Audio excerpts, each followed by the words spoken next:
Buenas noches a todo el público asistente y a los doctores que nos acompañan en este importante evento.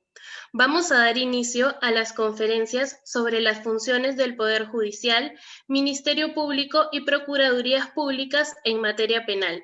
A continuación, le cedo el uso de la palabra al doctor Raúl Ferrero Costa, presidente de la Academia Peruana de Derecho. Muy buenas noches, doctor Ferrero.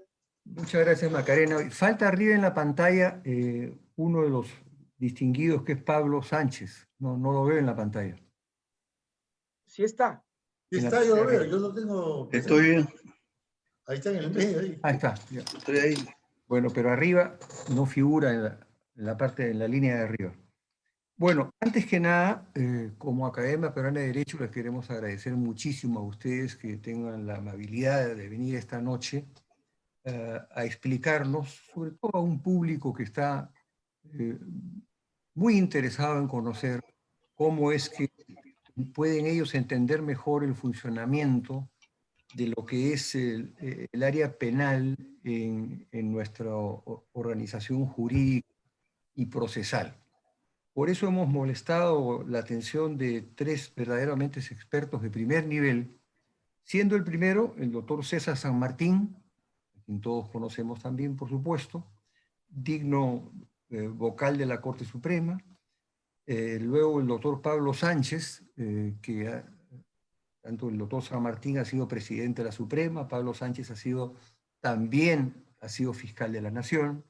Y finalmente, para ver lo que es la Procuraduría, está el doctor César Azabache, que ha sido un distinguido defensor, no solamente en la parte privada, sino también ha estado en la parte pública, haciendo una función muy importante que es la Procuraduría del Estado. Así que con esos tres excelentes expositores, comenzamos el día de hoy con nuestra labor de difusión, porque creemos que si alguien puede explicar mejor cómo es que se desarrolla el proceso penal en estos momentos tan importantes, son las tres personas que hemos invitado hoy y que han tenido la amabilidad de aceptar como maestros que son, como extensión de la labor que realizan en las universidades. Tiene el uso de la palabra el doctor César San Martín. Muchas gracias a la Academia Peruana de Derecho por la oportunidad que nos da a todos de poder explicar del modo más conciso posible cuáles son los roles que corresponden al juez, al fiscal y al procurador general de la República en casos penales. Quiero empezar con dos ideas generales para luego incidir en lo específicamente del rol del juez. Una primera idea general que me parece central que todos ratifiquemos es que el proceso penal es el instrumento que utiliza la jurisdicción para tutelar el derecho penal. Es decir, para resolver de modo definitivo e irrevocable los conflictos de derecho penal. La idea de proceso penal descansa en dos datos esenciales.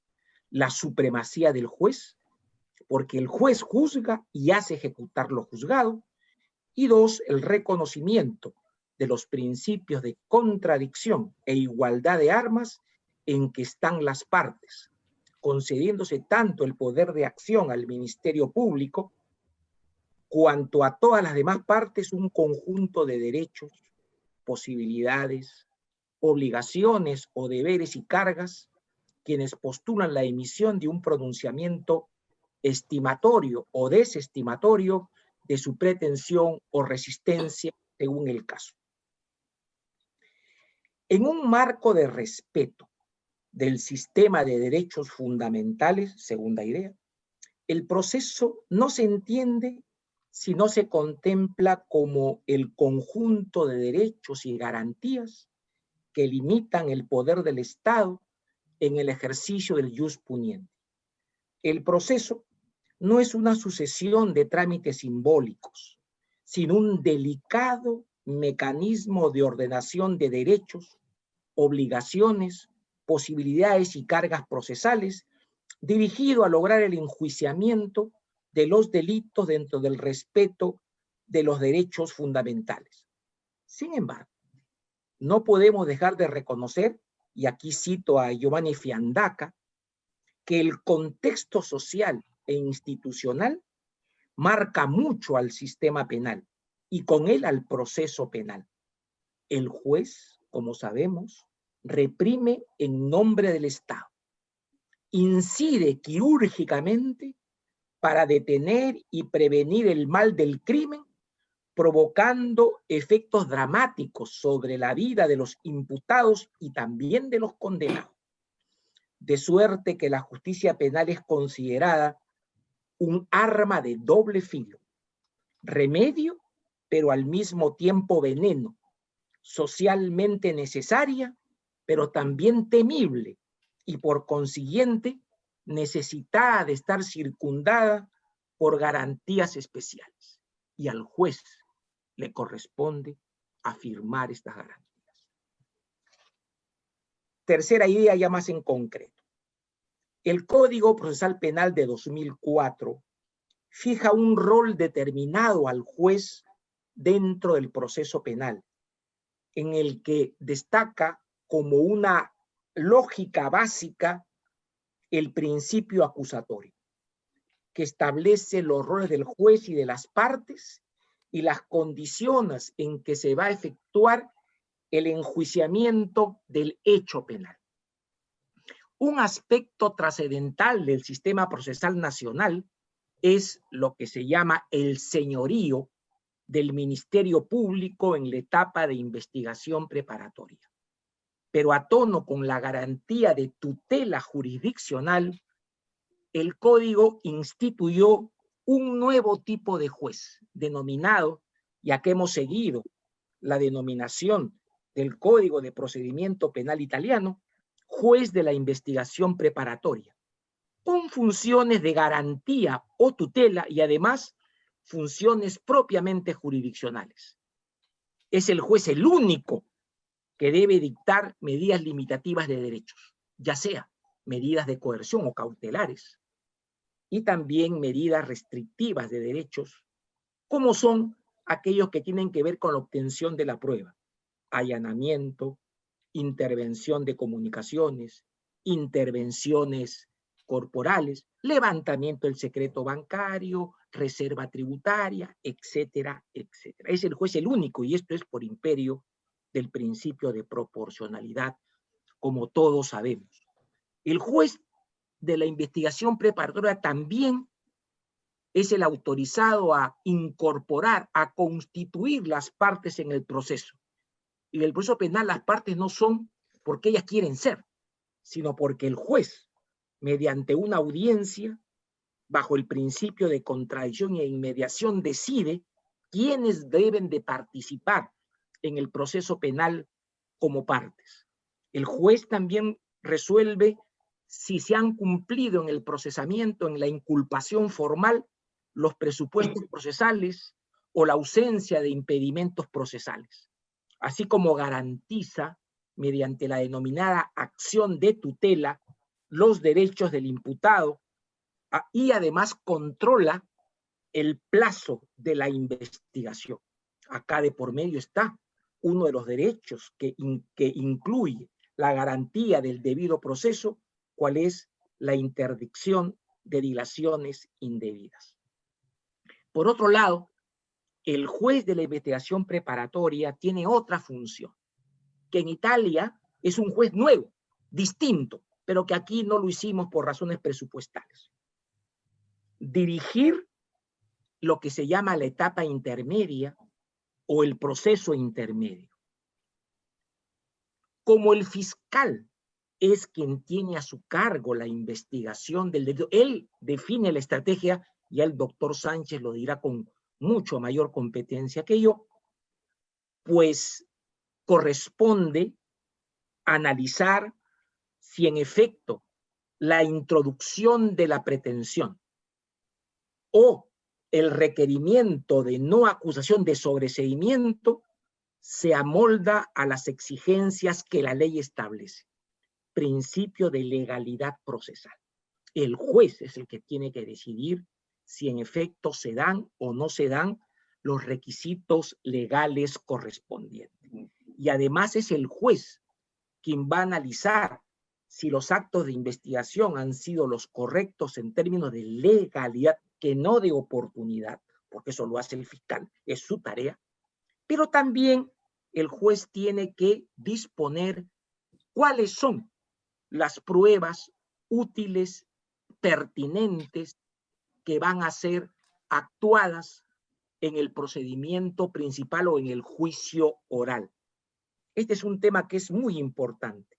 En el proceso penal, algo que no existe en los procesos civiles y demás, es que la búsqueda, la obtención de fuentes de prueba está legalmente definida por razones de seguridad jurídica y de garantía a los efectos de que no se vulneren derechos en ese aspecto y se estabilice la adquisición de información relevante que va a ir al juicio. Es muy importante porque eso es lo nuevo, lo propio, lo específico del proceso penal. Si el juez tiene, si bien nuestro juez ahora, él tiene la dirección del debate, del procedimiento principal, del juicio oral, él ha de respetar la iniciativa, el poder de iniciativa de las partes, primero en la definición absoluta de los hechos objeto del proceso y del debate lo fijan las partes, el juez no interviene para nada en ello. Y el planteamiento de las pruebas tiene una primacía, una predominancia en las partes, y en igualdad de condiciones todas las partes que actúan en el proceso. Y el juez debe garantizar la igualdad de armas. Esto es algo que es igualmente importante. La lógica publicista de lo penal exige un poder de intervención del juez en el control del desarrollo del juicio, cuidando que exista lo que corresponde, esto es, un debate esclarecedor. También, aunque excepcionalmente, el juez puede tener iniciativa probatoria, sea formulando preguntas a los órganos de prueba, pedir aclaraciones a las partes, cuidando que se realice un interrogatorio objetivo. Él puede disponer careos y debates periciales de oficio, y así como también de modo muy excepcional, él mismo puede introducir pruebas de oficio, respetando, por supuesto, el principio acusatorio, el derecho de defensa y la igualdad de armas. Desde luego que sí. La configuración de la prueba es especialmente prolija en el código. Esta se forma al socaire de los principios de contradicción, oralidad, inmediación y publicidad.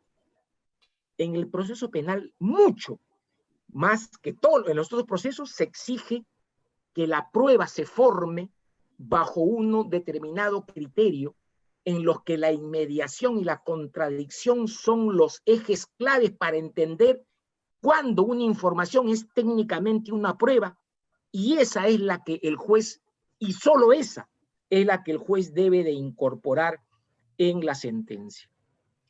Pero igualmente, lo que se llama un proceso leal en términos germanos, un proceso leal, es que la obtención de las fuentes de prueba y la actuación de los medios de prueba se realice cumpliendo con la legalidad, tanto constitucional cuanto legal ordinaria fundamental. Y entonces es en el proceso penal donde se ha desarrollado con mucha mayor fuerza toda la teoría de la prueba ilícita o de la prueba prohibida. Ya tenemos muchas decisiones sobre el particular, y es de la esencia del proceso controlar si una prueba es en principio lícita, antes de poder valorarla. Eso es muy importante. Y eso es lo que el código exige en los jueces. Y se dice, hay una expresión que viene de los alemanes, que dice que la verdad no se puede obtener a cualquier precio. Expresión de una famosa sentencia en el caso de las cintas magnetofónicas en la República Federal Alemana, por ejemplo. La inutilización probatoria como específica sanción procesal de origen italiano, no nulidad de pruebas, sino inutilización, es un argumento indispensable para cuidar que solo se afirme la prueba del hecho en tanto en cuanto se cumpla con las disposiciones del derecho probatorio. El principio de oralidad, penúltimo punto, con esto otro punto y acabo, es otro signo característico del proceso penal nacional, principio de oralidad. Por ello, el sistema de audiencias, como siempre nos ha enseñado Montero Aroca, se erige en el modo más relevante, cómo el juez decide los asuntos penales y sus incidencias más significativas. Estas audiencias se presentan en los 4 procedimientos propios del proceso penal declarativo de condena: en la investigación preparatoria, en el procedimiento intermedio, en el juicio y en el procedimiento impugnativo. Incluso en el proceso de coerción y en el de ejecución hay audiencias. La idea central, como entenderán, es la predominancia, como dice Sfarlasa, de la palabra hablada. Rige con mayor énfasis en la formación de la prueba y en la discusión sobre la prueba. El juez debe cuidar que este principio se cumpla acabadamente y con él el de inmediación. La prueba se forma en su presencia. La mejor mecanismo para garantizar la mejor calidad de información es que el juez esté presente en la formación de la prueba. Indispensable. Y finalmente, con esto acabo. En materia impugnativa, hay aquí 2 grandes temas que hay que ratificar. Primero, que rige el principio de universalización del recurso de apelación contra sentencias y autos equivalentes. Que la ley orgánica del Poder Judicial, también el Código Procesal Civil, llama pues el doble grado de jurisdicción. Es una forma de expresión de la, como dice la Constitución, dice pluralidad de la instancia. Algo raro en términos lingüísticos, ¿no? Pero en fin, es eso. Doble grado de jurisdicción. Pero además, nuestro código, y aquí aplicando la Constitución, instauró el recurso de casación. Es un recurso que se inició en la Revolución Francesa en 1789, pero que acá recién ha venido a surgir, desarrollarse en lo penal con el Código de 2004. Es un medio de impugnación en sentido estricto y a cargo exclusivo de la Sala Penal de la Corte Suprema, con una clara finalidad, una expresión del gran Carneluti, nomofiláctica, control de la corrección de la ley, o la interpretación más adecuada, más idónea, ¿no? En términos de Bourdieu, él trabaja ese tema con mucha fuerza. No se debe decir la interpretación correcta, no, pues. No se debe hablar en términos de corrección, no, sino la más idónea, la más adecuada en un momento, en una situación determinada. Eso es lo más importante en términos de filosofía del derecho. Y sobre todo de la uniformización de la jurisprudencia. Eso le corresponde a la Corte Suprema, con la colaboración, por cierto, de los operadores jurídicos, de la Fiscalía y de las partes. Creo que este es el esquema en donde he podido mostrar, ojalá con la necesaria precisión, el rol del juez. Pero en un proceso el juez está para cuidar, para garantizar que el debate, que la discusión sea debida, no para interferir y sobre todo respetar el marco de discusión. Para eso sirve el juez, y la palabra hablada creo que hoy día tiene que ser reivindicada de la forma más firme posible. Esto es el rol del juez y esperamos haber sido claros al respecto. Muchas gracias. Gracias. Muchas gracias. Raúl, ¿me permites? Sí, por favor. Bueno, muchas gracias, doctor San Martín. Ha sido muy clara su exposición. creo que los minutos que usted ha tomado han sido suficientes para presentarnos un panorama muy, muy completo. Creo que ha sido entendido por los juristas, por los estudiantes, y la verdad que estamos muy, muy contentos que usted haya aceptado participar en este cuarto foro de la Academia Peruana de Derecho. A continuación, nos va a ilustrar el doctor Pablo Sánchez Velarde, quien ha sido fiscal de la Nación entre el año 2015 y el año 2018, y actualmente, evidentemente, porque ya lo es desde el año 2005, es fiscal supremo. Doctor Pablo Sánchez, tiene usted 15 minutos, incluso hasta 20, es el plazo que creo que podría ser necesario para hacer una síntesis o un compendio de su ponencia, por favor. Adelante. Muchas gracias. En primer lugar, un saludo y agradecimiento especial a la Academia Peruana de Derecho por la invitación. Voy a ayudarme con una diapositiva, si es que... No hay ningún problema. Adelante, doctor.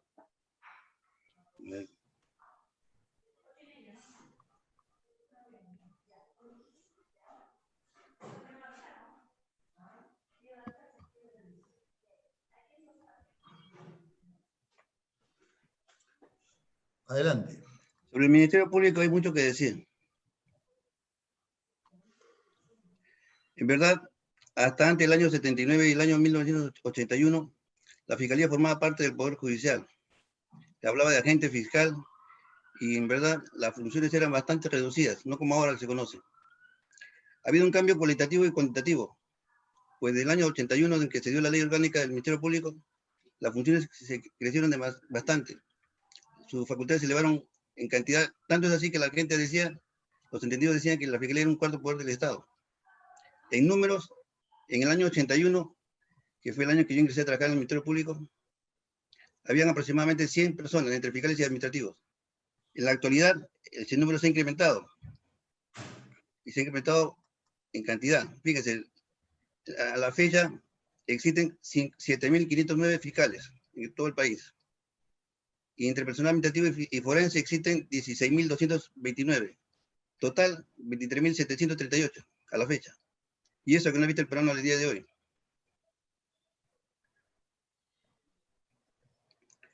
Los principios están marcados por lo que dice la Constitución del Estado.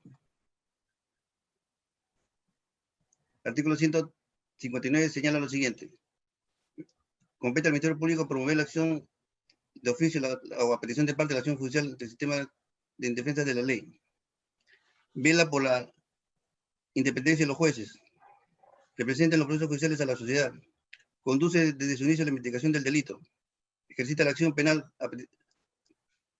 de oficio a petición de parte. Emite dictamen previo a la decisión judicial y tiene iniciativa legislativa.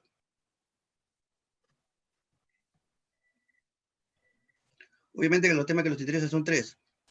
Defensa de la ley, dirección de la investigación del delito, la titularidad en el ejercicio público de la acción penal.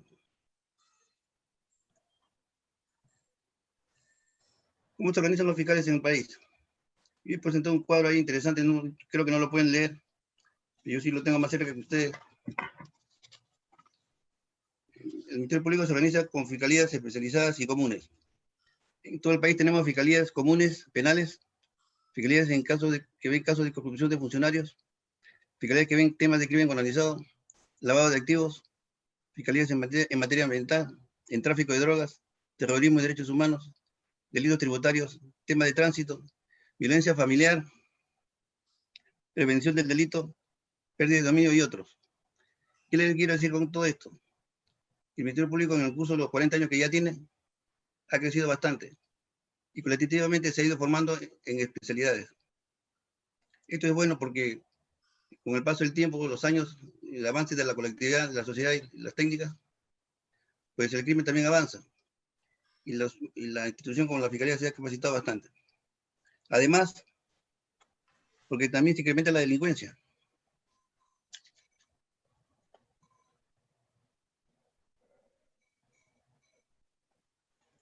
Miren ustedes ahí, en el cuadro,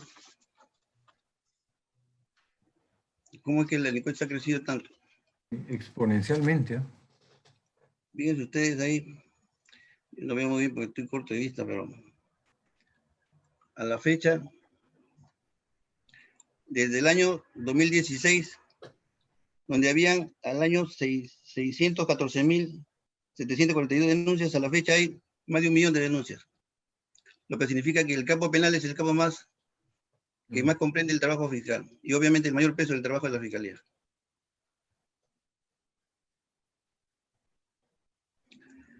El tema que nos interesa, las funciones de la Fiscalía en materia penal. ¿Qué hace el fiscal en materia penal? En principio tiene la titularidad en el ejercicio público de la acción penal. Eso significa que todos los casos públicos, los delitos públicos transitan por la Fiscalía. Todos pasan. Se dice que el Ministerio Público es como la casa del jabonero. El que no cae resbala. Funciones específicas. Dirige la investigación del delito. El fiscal investiga el caso por su propia cuenta o lo delega a la policía. Cuando lo delega a la policía tiene que controlar el trabajo de la policía. Tal suerte que el fiscal tiene que saber lo que está haciendo el trabajo policial. Lo orienta, lo direcciona, le pide lo que necesita el fiscal para poder calificar bien el caso. Cuando el caso es importante o de interés público, llamado casos emblemáticos, el fiscal hace su propia investigación.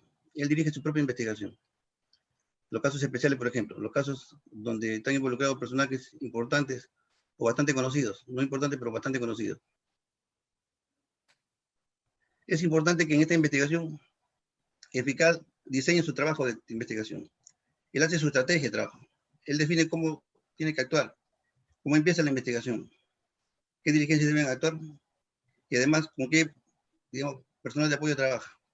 Cuando el caso es emblemático, cuando el caso es llamado casos importantes, no digo los nombres, ni quiero mencionar tampoco, nada que ver con los jueces, pero por ahí van. Él diseña su trabajo de investigación, forma su equipo de trabajo. El fiscal solo no puede hacer nada, tiene que trabajar con el apoyo de la policía. El fiscal es un cabeza sin manos sin la policía. Tal suerte de que el fiscal, en casos especiales o emblemáticos, y sobre todo en los casos de interés público, lo que hace el fiscal es diseñar su trabajo de investigación. ¿Cómo empieza? ¿Qué diligencia practica primero? ¿Qué operativos hace? Si lleva a cabo un allanamiento o no, etc. En esa línea de trabajo, pues el fiscal requiere los pedidos al juez. El fiscal no toma decisiones propias sobre aspectos que afectan a los derechos de la persona. Todo pedido te lo hace el juez. Como decía César San Martín, el juez decide. Decide, obviamente, estudiando los pedidos y los fundamentos que hace el fiscal. De tal suerte que el fiscal le pide al juez la medida de coerción personal, la detención preliminar, la prisión preventiva, el impedimento de salida del país, los allanamientos, la intervención telefónica, el levantamiento de secreto bancario.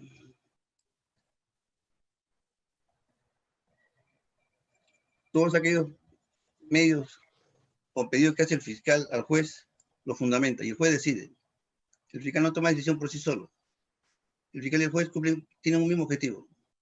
El objetivo es la impartición de justicia. De suerte que el fiscal hace su planteamiento al juez, el juez llama a una audiencia y decide. Pero además, en el ámbito de la búsqueda de pruebas, el Ministerio Público solamente acusa cuando hay pruebas suficientes para ello. Pruebas para ir al juicio oral. Si no hay pruebas, el fiscal no debe acusar. No tiene por qué hacerlo porque si no, ¿cómo sustenta el caso en el juicio oral? Esto es algo importante porque a veces los fiscales consideran que siempre tienen que acusar en todo caso. Y eso no es exacto, eso no es cierto. El fiscal solamente acusa cuando tiene pruebas para acusar y ganar el juicio. Igualmente, cuando no hay pruebas, no debe hacerlo, sin temor alguno.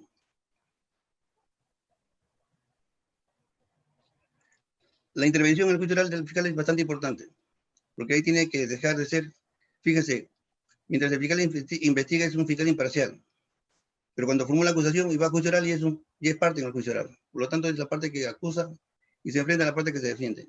Y tanto el fiscal como la defensa tienen que convencer al juez de su pretensión. En el caso del Ministerio Público tiene que convencer al juez de que el acusado merece la pena. Y obviamente apunta toda su batería probatoria sobre ese caso. Además, coordina con la policía los aspectos de los operativos policiales. Actúa en prevención del delito. Pero sobre todo, en todo el procedimiento penal, el fiscal observa debe observar el debido proceso.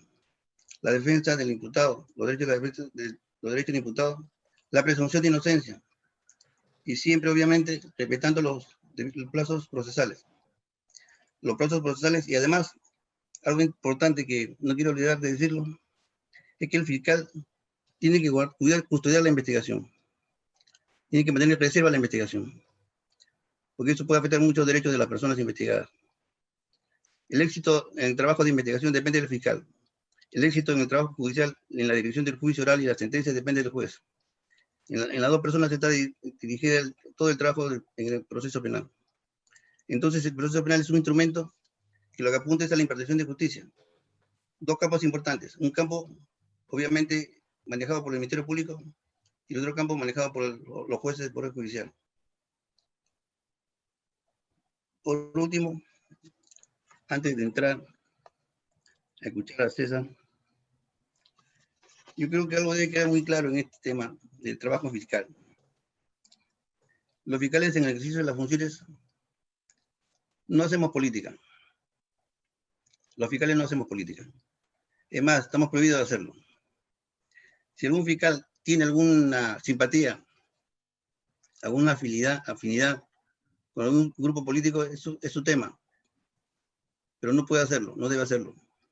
Por lo menos yo conozco un par que sí lo tenían, pero ya no están. El hecho que se investigue a una persona jefe, dirigente o integrante de un grupo político no hace al caso una investigación política, de ninguna manera. Tampoco existe persecución política, como se ha dicho, ni tampoco existe judicialización de la política. Eso es lo que dicen algunos opinólogos, algunas personas interesadas o amigos de los investigados, que a veces aparecen o se presentan como analistas políticos, pero en el fondo tienen una alineación política. Incluso lo vemos ahora postulando al Congreso. Entonces el trabajo fiscal no es un trabajo sencillo, es un trabajo bastante difícil y obviamente merece la comprensión de la gente. Algo que sí coincidimos con muchas personas es el tema de los plazos procesales. Interesa que se cumplan con los plazos procesales, pero que se cumplan satisfaciendo las diligencias que son necesarias para esclarecer los hechos y formular los cargos contra el acusado. De nada vale tener muchos plazos de investigación cuando no se investiga bien, o cuando no se agota la investigación, o cuando no se encuentra nada objetivo al final del camino. Por eso es importante que los fiscales entiendan. Los plazos se cumplen, pero se pueden acortar si es que se cumplen con las diligencias más importantes para llevar a cabo. Para transitar de una investigación a otra, de una etapa a otra, se cumplen ciertos pasos. Y si se cumplen bien, se pasa y se transita hasta el juicio oral. En el juicio oral se definen los temas. Por eso es que el Ministerio Público, con toda la carga de trabajo que tiene actualmente, espera obviamente cumplir debidamente con sus funciones. Yo espero que prontamente se lleven a cabo y se inicien los juicios orales. Allí se va a establecer y se va a demostrar si los hechos son delitos y si las personas denunciadas y acusadas son los autores. Por ahora, he terminado. Gracias. Gracias, doctor. En realidad ha sido un complemento perfecto a la exposición del doctor San Martín. Creo que para concluir esta primera ronda, y es bien importante hacerles presente que terminando el doctor Azabache, si tienen algo que añadir, tienen 5 minutos, tanto el doctor San Martín, el doctor Pablo Sánchez o el mismo César Azabache, para complementar algunas ideas que tengan pendientes de expresarlas. En el caso de César Azabache Caracholo, que es un destacado y reconocido abogado, ha tenido la oportunidad en la vida de ejercer por un tiempo la Procuraduría Pública, y por eso lo hemos invitado, no solamente por el hecho de ser un experimentado en esta especialidad, sino además por haber sido profesor de curso de Derecho en universidades y en la Academia Peruana de la Magistratura, y fundamentalmente por los ensayos y las obras jurídicas que ha publicado sobre la materia. Doctor Azabache, tiene usted 15 minutos para hacer una exposición, reiterándole que al final tiene 5 minutos para cualquier idea complementaria o que sea necesaria para usted. Gracias. Gracias, Osvaldo. Gracias, Raúl, por la invitación. Además, tengo que decir, antes de comenzar, que para mí es un honor compartir esta mesa con César San Martín y con Pablo Sánchez.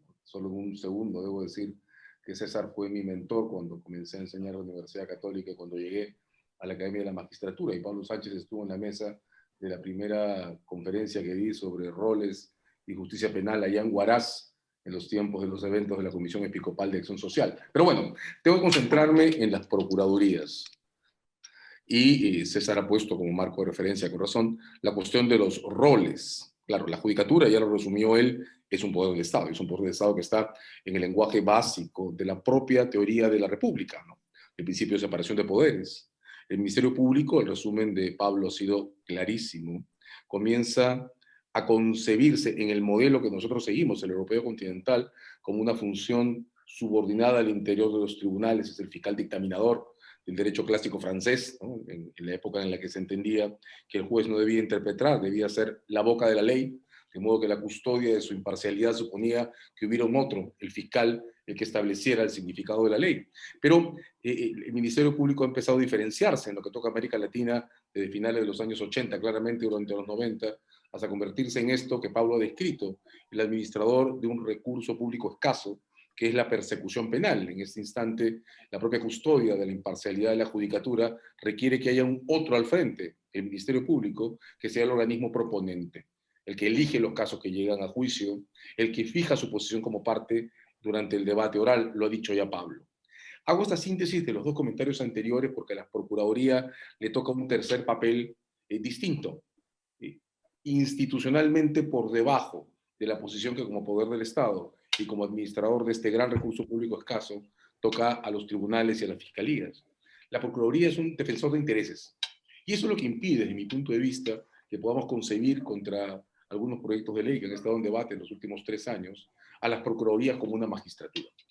Las Procuradurías no pueden ser una magistratura porque no tienen la función ni de decidir lo justo a través de la jurisprudencia y las medidas de protección, de castigo, de reparación que tocan al judicial, ni de configurar los casos penales administrando este recurso que se llama persecución, que es lo que hace la Procuraduría.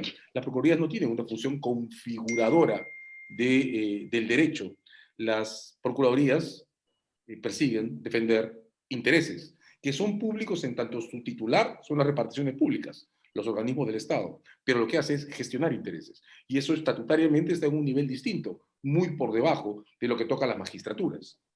Ahora, además, las procuradurías no están insertas en los fundamentos de la teoría de la República, no son parte del discurso sobre división de poderes, no adquieren esa posición conformativa que el Ministerio Público adquiere liberando a la judicatura en su imparcialidad, sino que son lo que podríamos llamar una organización nueva. Y esto es muy curioso, es casi una paradoja, porque en términos históricos, las procuradurías como nombre para las colonias hispanoamericanas corresponden a una institución antigua. En el derecho español, César y Pablo no me dejarán mentir, las procuradurías son gestoras ante tribunales. En el derecho virreinal existían las llamadas procuradurías de naturales, que eran los representantes de lo que en el derecho de la colonia se llamaban los pueblos indios ante los tribunales de justicia, procuración, gestión de intereses. La propia palabra tiene dificultades actualmente, porque en nuestro caso esto es una singularidad. Las procuradurías en el Perú no son las procuradurías españolas. Los procuradores no somos esta suerte de paralegales que gestionamos el flujo de los trámites documentales ante los tribunales. Los procuradores en el Perú son los abogados del Estado, los que se presentan a proceso en función a una pretensión que, repito, está subordinada y no es conformativa como la pretensión penal de las procuradurías. Se presentan a proceso para reclamar indemnizaciones por daños sufridos para el Estado o para defender el patrimonio del Estado, que es una cosa enteramente distinta, fuertemente instrumental, en el sentido de que su medición, su evaluación y el seguimiento de sus indicadores de resultados son también distintos. De hecho, que tengamos la construcción procuraduría para esta función es una singularidad en el Perú. Una singularidad a tal extremo que a más de uno de esta mesa le debe haber costado explicar en otro idioma, en inglés, por ejemplo, qué cosa es esto que nosotros llamamos procuradores. Porque la traducción al inglés, por ejemplo, no corresponde al prosecutor. Prosecutor es el fiscal. La única manera de comparar la función del procurador con roles semejantes en cualquier otro país del hemisferio es asumirlos como lo que son, abogados del gobierno o abogados del Estado. Estado es una construcción que también nosotros entendemos de forma muy singular, ¿no? En inglés, el Estado solo existe para el derecho internacional. Digamos que en inglés habría que denominar a los procuradores peruanos Attorney of the Government, porque son solo eso. Son los abogados que representan al Estado en una pretensión particular, que es la de reclamar daños y perjuicios por los daños y perjuicios que sufre el Estado o custodiar el patrimonio. Aquí es donde entonces comienzan los problemas que querría llamar de diferenciación. ¿A qué me refiero con esto? Si la misión de las procuradurías es esta, más bien patrimonial de cara al Estado, pues para comenzar, no tendría por qué estar esta función encargada a abogados penalistas. Probablemente, si lo pensáramos de nuevo, tendría mucho más sentido pensar que los procuradores, como abogados del Estado, deberían ser en realidad abogados civilistas.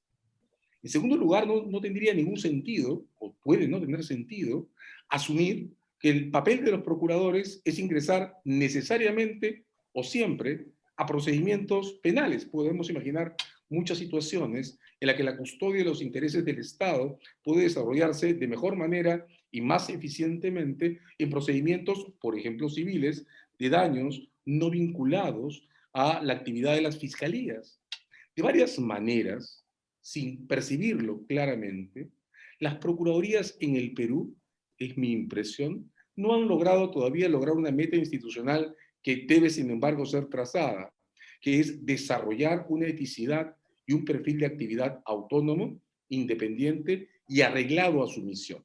Y esa misión está fuertemente emparentada con resultados patrimoniales vinculados con intereses del Estado que pueden ser medidos. Déjenme graficar algunas expresiones de esta disfunción. Pueden ingresar ustedes al portal del Consejo de Defensa Judicial del Estado. Si lo que digo es cierto, la misión de las procuradurías tendría que estar arreglada a la custodia del patrimonio público, sea por el reclamo de indemnizaciones o por la protección de inmuebles y bienes del Estado, pues entonces lo que uno esperaría encontrar en la página del Consejo de Defensa del Estado son los 3 indicadores básicos que muestran qué están haciendo las procuradurías. Esos 3 indicadores son: cuánto nos cuesta sostenerlas, cuánto están obteniendo como reparaciones y en cuánto tiempo lo están haciendo. Fuera de eso, sin embargo, todavía las procuradurías se describen a sí mismas como un servicio que atiende a casos. Y el principal indicador que muestran la información oficial sobre la actividad de las procuradurías está basado por la cantidad de procesos judiciales que tienen a su cargo. La pregunta es ¿por qué? La pregunta es ¿por qué? Si la Procuraduría es una oficina de gestión de intereses públicos y tiene por objeto obtener resultados patrimoniales medibles, pues entonces uno debería poder esperar que la Procuraduría sea la dueña de la definición de los casos que plantea ante los tribunales de justicia. Y creo que todavía entre nosotros funciona al revés. Las Procuradurías están siguiendo a las fiscalías. Y al seguir las fiscalías, las procuradurías todavía, desde mi punto de vista, no han logrado diferenciar un perfil propio que pueda comunicar a la comunidad qué es lo que están haciendo y qué valor agregan a la justicia penal, pero a la justicia en general, a diferencia de aquel otro que toca a las fiscalías. Son las fiscalías las que investigan delitos. Claro, es siempre imaginable pensar que en determinados delitos, ya que nuestro procedimiento acumula las pretensiones penales y civiles, tendrá que haber una reparación también que perseguir. Pero eso no significa que las procuradurías deban pensar solo en organizar su actividad en función a la pauta que las fiscalías muestran o exhiben o determinan cuando definen qué caso va a llegar a tribunales. Siempre es posible que un caso que el Ministerio Público estime fundamental por razones institucionales o simbólicas, fundamental digo desde el punto de vista del castigo, no tenga sin embargo un impacto relevante o determinante para la actividad de las procuradurías. Como también es posible que un caso de alto impacto patrimonial a favor del Estado no represente necesariamente la realización o el despliegue de las atribuciones persecutorias del Ministerio Público. Siempre es posible, ya que son 2 reglas de fundamento distintos, que persecución y reparación de daños no coincidan. Y para que no coincidan, o digo, ya que no coinciden, la definición de en qué casos o qué casos deben llegar a los tribunales desde el punto de vista de la persecución o desde el punto de vista del delito debe estar separada. No solo en términos de organizaciones distintas, con jefaturas distintas, sino además en enfoques distintos, con perspectivas distintas. La pregunta es, ¿cuánto gastamos en procuradurías? ¿Cuánto dinero recuperan en realidad las procuradurías? ¿Y cuánto tiempo les toma recuperarlos? Si ustedes revisan las estadísticas oficiales, las actuales, van a notar, por ejemplo, que las procuradurías se definen a sí mismas como oficinas encargadas de una carga de 1.056.000 casos. Declaran en su información pública que tienen por cobrar indemnizaciones nominales por 9.370 millones de soles, pero que han logrado cobrar 121.000. Esto es más o menos el 1.3% del total nominal. ¿No significa esto acaso que la relación entre las indemnizaciones que se persiguen en juicio y las que son efectivamente recuperadas está siendo todavía simbólica? ¿No significa esto entonces que la actividad de las procuradurías, que como repito, tienen una misión que todavía requiere en términos prácticos diferenciarse claramente de los fiscales, está todavía rezagada en autoimagen y en definiciones claras sobre los indicadores que deben desarrollarla? En términos de organización, por ejemplo, las procuradurías todavía están divididas en función a esquemas que están superpuestos. En principio hay una procuraduría por cada repartición de la administración, una procuraduría por ministerio. Eso puede tener algún sentido en la medida en que esa posición permita reconocerles la definición de esquemas de trabajo en atención a intereses agregativos sectoriales. Pero también tenemos procuradurías organizadas por tipos de delitos. Y hay procuradurías sobre corrupción, sobre lavado, sobre criminalidad organizada, sobre terrorismo o sobre drogas. Y tenemos fiscalías organizadas por tipos de casos. Están las fiscalías para los casos Odebrecht, las fiscalías para los casos de cuellos blancos.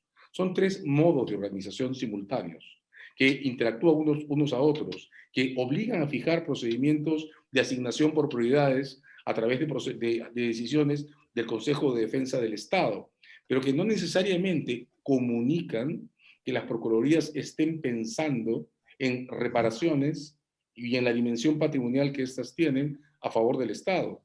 Este tipo de organización comunica que las procuradurías están pensando en delitos y quien tiene a su cargo pensar en delitos es la Fiscalía, con reglas distintas, con prioridades distintas y con una función y posición de magistratura que también es distinta. Esto que querría presentar como los problemas de diferenciación y de autoimagen y de eticidad pendiente de desarrollarse en la Fiscalía, es además ahora profundamente importante. Un procedimiento judicial que, como ya anticipó César San Martín, acumula dentro de sí en realidad dos pretensiones distintas, la punitiva y la de reparación. Dos pretensiones que, sin embargo, en la forma de nuestro procedimiento no están escindidas en el debate. De modo que una Procuraduría que se organiza a sí misma en el litigio, siguiendo la pauta de la Fiscalía, puede olvidar y suele olvidar que el debate sobre daños y perjuicios requiere una base probatoria distinta, alegaciones diferentes, que no siempre corresponden en intensidad ni en quantum a las que la Fiscalía puede sostener. Un caso no grave desde el punto de vista penal puede representar una indemnización altísima. Un caso muy grave desde el punto de vista penal puede representar una indemnización muy baja o acaso ninguna indemnización. La escisión entre el debate entre pretensiones civiles y penales que el Código de 2004 permite y que ha sido confirmada, por ejemplo, por la Corte Suprema en el caso de LAMSAC, al extremo que en LAMSAC la Corte Suprema ha habilitado un procedimiento penal para discutir daños y perjuicios cuando la cuestión penal ya ha sido resuelta, exige de procuradurías que no solo se declaren a sí mismas como encargadas de la persecución de reparaciones por daños infringidos al Estado, sino que además se organicen en perspectiva a que su eticidad esté determinada por resultados medibles en atención a la cantidad de dinero que logran recuperar para el Estado y no la cantidad de casos que tienen a su cargo. Eso para mi primera intervención. Muchas gracias. César, realmente tu exposición ha complementado perfectamente la del doctor San Martín y la del doctor Pablo Sánchez. Creo que las expectativas de quienes están presentes escuchando este foro van a quedar satisfechos, porque si alguna duda había, o preguntas que nosotros recibíamos, es sobre precisamente los niveles y las funciones de los procuradores. Y tu intervención ha sido clarísima. Como les adelanté, por favor, tanto el doctor San Martín como el doctor Sánchez y César Azabache tienen 5 minutos cada uno para complementar finalizar su presentación. Adelante, doctor San Martín. Gracias. Sí. Tres Por si acaso, César, esos 5 minutos son referenciales. ¿Ah? Sí. Claro. Pueden tomar un poquito más. Pueden tomar un poquito más. Intento ser lo más preciso posible, Sigue, a por partir favor. de las exposiciones de mis queridos colegas. 3 puntos quiero agregar. Primero, en el proceso penal tal como está configurado, con un ministerio público que tiene la titularidad del ejercicio de la acción penal y que introduce la pretensión punitiva, hay que tomar en cuenta una frase de Vives Antón. Vives Antón decía, un gran jurista español, valenciano él decía, primero, que en un proceso penal sobre la calidad de la información que el juez va a analizar, la mayor responsabilidad la tiene el Ministerio Público, porque él es el que tiene que buscar la prueba de cargo.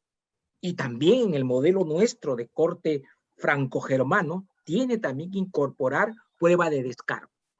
Ese es un modelo propio del eurocontinental. Entonces, sobre calidad de información, es el Ministerio Público, preponderantemente. Y en estos modelos o sistemas, el juez no responde por la calidad de información. Él solo responde por la calidad de sus sentencias, por cómo aprecia la prueba y por cómo interpreta la ley. Punto. Esa es la gran diferencia. Antes, con un juez de instrucción, el juez se sentía responsable del material probatorio. Hoy en día el juez le es indiferente, en términos estrictos, por supuesto, extremos estrictos. Esa es la primera idea que quiero introducir. Segunda idea. Las partes, el Ministerio Público, el actor civil, y el procurador siempre actúa como actor civil en el proceso funcionalmente, ellos aportan hechos, siempre, y pruebas de los hechos que ellos quieren introducir. Ahora bien, desde una perspectiva del principio acusatorio, quien define los hechos objeto del proceso son los fiscales. Ellos dicen exactamente cuál es el hecho que considera delictivo y sobre el cual va a versar toda la actividad probatoria. El hecho procesal, el objeto del proceso lo introduce el fiscal y corresponde a las demás partes, tanto a las otras partes acusadoras, cito al procurador, y sobre todo a la parte de la defensa del abogado, a ellos les corresponde introducir también sus propios hechos. En los hechos del fiscal, objeto del proceso, y los hechos de las partes se denominan objeto del debate. Y acá lo que el juez tiene que respetar es lo que se llama el llamado principio de exhaustividad de la sentencia. Tiene que responder todo, porque los hechos, las dos partes o las tres partes lo incorporan y el juez tiene que resolver para que no haya una infracción citra petita, extra petita o ultra petita. Correcto. Eso en segundo lugar. Reconociendo que hechos son los que las partes deben introducir, hechos con sus pruebas, punto. Y tercera idea final sobre lo que hemos discutido. Claro, en nuestro sistema procesal penal, desde el principio de los tiempos republicanos, se ha juntado, se ha acumulado, pedir con lo penal también lo civil. O sea, la responsabilidad civil es delito o ex daño, que creo que es mejor dicho, salvo en lo tributario que es ex lege. Pero en fin. Entonces, y el procurador actúa como actor civil. En pureza, el procurador es un abogado del Estado, en general. Ese es su rol, abogado del Estado. Y en el proceso interviene, en el proceso.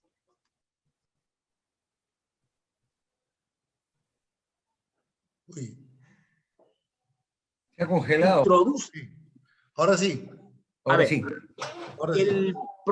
El procurador interviene siempre desde una perspectiva del objeto civil. Él tiene que indicar cuáles son los hechos, probar los que dan lugar a responsabilidad y cuantificarlo. Esa es su función, claro. Acá hay muchos ámbitos en los cuales todavía hay un problema, porque varias leyes han dicho que el procurador también interviene en el interés de la legalidad del Estado. Y eso no le compete claramente. ¿Qué hace interviniendo en delitos contra el orden público? Pregunto, ¿no? Pero en fin, como hay un proceso civil acumulado, pues entonces hay que tomar en cuenta que en lo civil el estándar de prueba es más bajo que en lo penal. Y hay un criterio de valoración de prueba distinto de lo penal. Claro, se pide al juez penal que haga también de juez civil. Eso genera un problema. Y además nosotros ya hemos trabajado el tema del objeto civil. Es muy complicado. Pero desde luego, si el procurador tiene que probar el daño, antes tiene que probar el hecho dañoso. Y ahí contribuye con el fiscal, pero es cierto. Lo que a veces se advierte es que no es que se descuide, sino se da preponderancia a probar el hecho delictivo y no a probar el quantum, ¿no es cierto? Y hay un problema aquí de lógica funcional que lo que nos ha dicho el doctor Azabache es muy correcto. Hay un problema serio, pero en fin, el procurador es visto como un abogado del Estado, como el intermediario entre el Estado, Estado-gobierno, con el sistema de justicia, para dar esa palabra guachafa que no me gusta, ¿no? Sistema de justicia, ¿no? Entre el fiscal y sobre todo y el juez, ¿no es cierto? Ese es el procurador, ese es el procurador. Pero lo es como abogado del Estado. Ahora, una lógica, y eso acá rarísima, es el modelo colombiano, ¿no? Donde la procuraduría es una cosa distinta, muy compleja, que inclusive forma parte de la procuraduría, la defensoría del pueblo. Ellos tienen poder de sanción, tiene parte de la función de la Contraloría, una cosa media rarísima, que también interviene en el proceso penal. Una cosa muy compleja, eso en lo colombiano ahí sí todas las ideas se destruyen, ¿no? Muy complicado. Muy complicado. Complicado. Pero creo de que estas son las ideas básicas y desde luego estoy de acuerdo con lo que plantean mis colegas. Y el proceso siempre es algo en construcción. Siempre tiene problemas y nunca se deben tener como tema cerrado. Al contrario, críticos y siempre en la idea de encontrar soluciones alternativas y discutir todas aquellas propuestas, aun que nos puedan parecer muy distintas, pero siempre a todos nos van a ayudar. Muchas gracias. Gracias, doctor San Martín. Doctor Sánchez Velarde, por favor. Muchas gracias. Solamente agregar algunos temas cortos e importantes. La labor más importante del Ministerio Público en el ámbito penal se da en la investigación del delito. Obviamente hay que cuidar la investigación.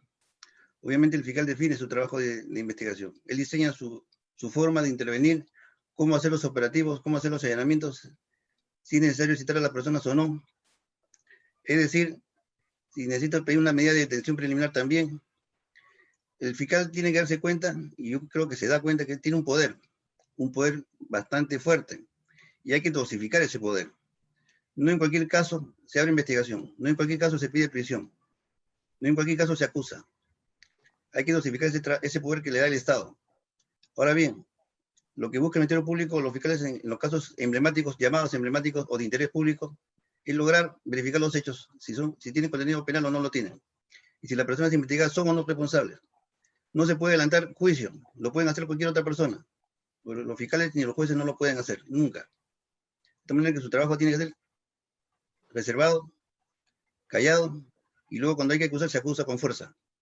Y cuando se va a juicio oral, se afirma con fuerza el delito y se pide la pena para que el juez lo condene al sujeto. Pero el trabajo tiene que ser así. La actividad probatoria es importante para esto. El fiscal define la línea de trabajo probatorio. Obviamente también intervienen las partes. Pero el fiscal define cuándo dirigir y llevar a cabo una diligencia de allanamiento? ¿Cuándo hacer una videovigilancia, por ejemplo? ¿Cuándo pedir una escucha telefónica? ¿Cuándo hacer, digamos, una diligencia de exhibición de documentos? Es decir, el fiscal tiene en sus manos una cantidad de elementos para poder investigar un caso bien hecho y lo más pronto posible. ¿Cómo se sabe, cómo se reconoce el éxito del trabajo fiscal? Con la sentencia. Si después de largo tiempo de investigación el juez en la sentencia le da la razón al fiscal, condena al sujeto es porque el fiscal tenía razón y para él es un éxito. No para él, sino para el sistema. Para los fiscales, el caso que se gana es un caso que no lo gana uno como fiscal, lo gana el Estado. Y obviamente eso no favorece a los que delinquen.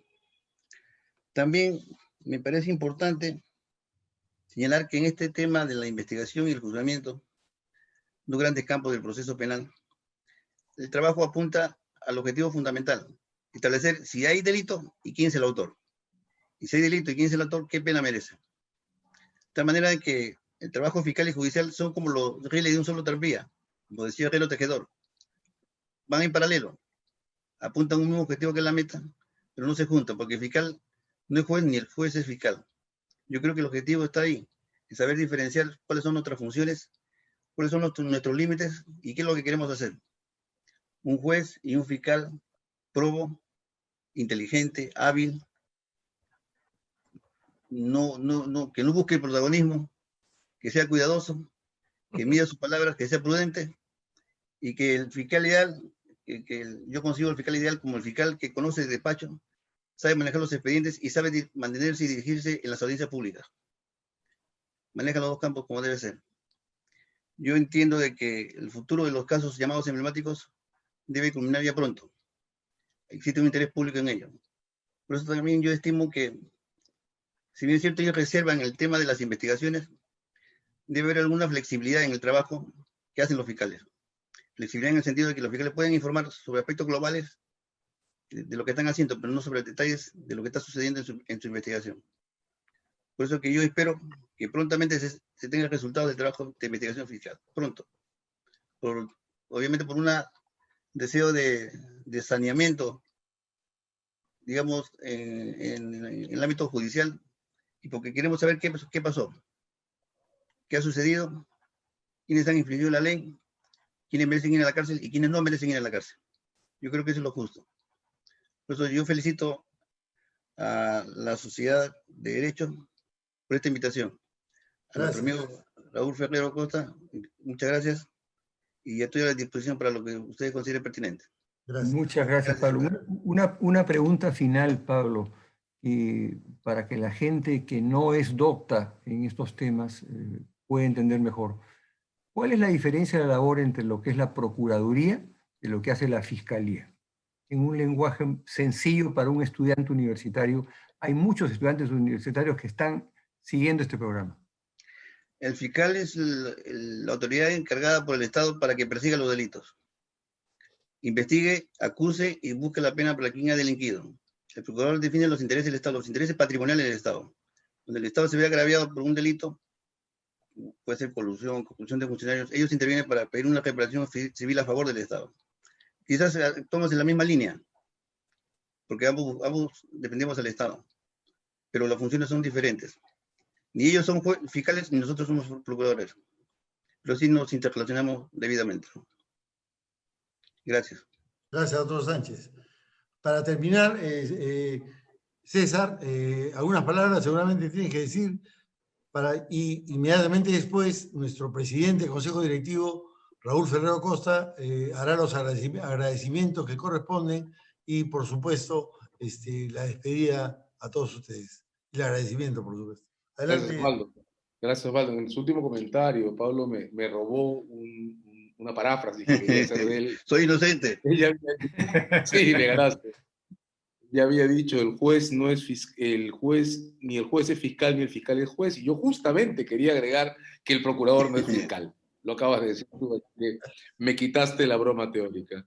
Pero hay una cosa que Pablo ha dicho ahora que también quiero remarcar, y es que la posición institucional de jueces, fiscales y procuradores también se diferencia en el plano comunicacional. Los jueces son todos ellos, jueces y salas, jueces de la República, y creo absolutamente inapropiado pretender que los tribunales y los jueces, las salas y los jueces, sean emplazados comunicacionalmente cuando la imparcialidad institucional obliga a que su modo de comunicación con todos y todas se plasme en las sentencias y lo que se dice en los juicios. Intentar convertir a los tribunales en un factor comunicacional creo que es un desacierto desde el punto de vista de la imparcialidad de la judicatura. Para eso existen claramente vocerías. Si el judicial tiene que decirle algo a la comunidad, pues podrá designar un vocero que lo haga a nombre de los tribunales. Un procedimiento semejante, con un matiz de diferencia, creo que corresponde revisar y adoptar en materia del Ministerio Público. Porque como ha dicho Pablo Sánchez en su comentario, existen casos en el marco de la litigación en los que las fiscalías pueden necesitar decir cosas a la comunidad en el marco del litigio, no específicas, sino generales, más, sin duda, que las que los tribunales o a los tribunales les corresponde decir, porque las fiscalías están administrando recurso público y entonces le deben cuentas a la comunidad.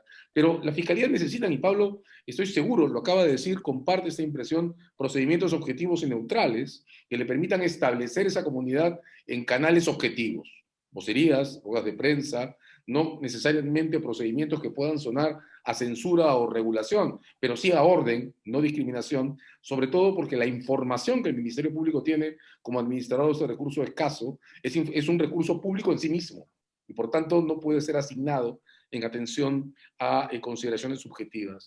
Las procuradurías también en eso están diferenciadas, porque siendo gestoras de intereses, ¿verdad? Gestoras de intereses, les corresponde tener y tienen una flexibilidad infinitamente menor. Si hubiera que tener, creo, 3 construcciones para resumir estos comentarios, habría que usar imparcialidad, persecución y reparaciones. Creo que eso es lo que estamos hablando. Muchas gracias. Gracias. Ahora sí, doctor Raúl Ferrer. Queremos agradecerle mucho a los 3 disertantes el día de hoy por lo claro que han sido en sus exposiciones y explicarles a ellos y a la audiencia que la Academia Peruana de Derecho se ha impuesto esa tarea de difundir los temas más importantes de derecho, no solamente a los estudiantes de derecho, que los hay y muy buenos en todas estas buenas facultades que existen en el país, sino además en la gente que quiere estar enterada de cómo funciona el derecho, no solamente en la parte académica, sino en la parte docente y en la parte discente, es decir, cómo es que la academia quiere llegar a través de ustedes, que son grandes comunicadores, a la gente que está interesada en conocer más de cerca la función de quienes actúan, no solamente en la administración de justicia, sino en el campo del derecho. Así que les agradecemos mucho y estoy seguro que los han escuchado estarán muy contentos de haber escuchado a su vez una disertación tan importante de parte de ustedes. Muchas gracias. Gracias a usted. Muchas gracias. Muy buenas noches, gracias. Nos vemos, hasta luego. Buenas noches. Hasta luego. Cuídense. Abrazos a todos. Agradecemos a César. los doctores por su brillante participación y a todo el público asistente por acompañarnos. Aprovechamos la oportunidad para invitarlos a nuestros próximos eventos que serán anunciados de manera oportuna y también los invitamos a seguir nuestro Facebook oficial como Academia Peruana de Derecho _ página oficial. Gracias y muy buenas noches para todos. Gracias. Abrazos, gracias de nuevo. Gracias. Chau, chau. Gracias, César. Gracias, Pablo. Gracias.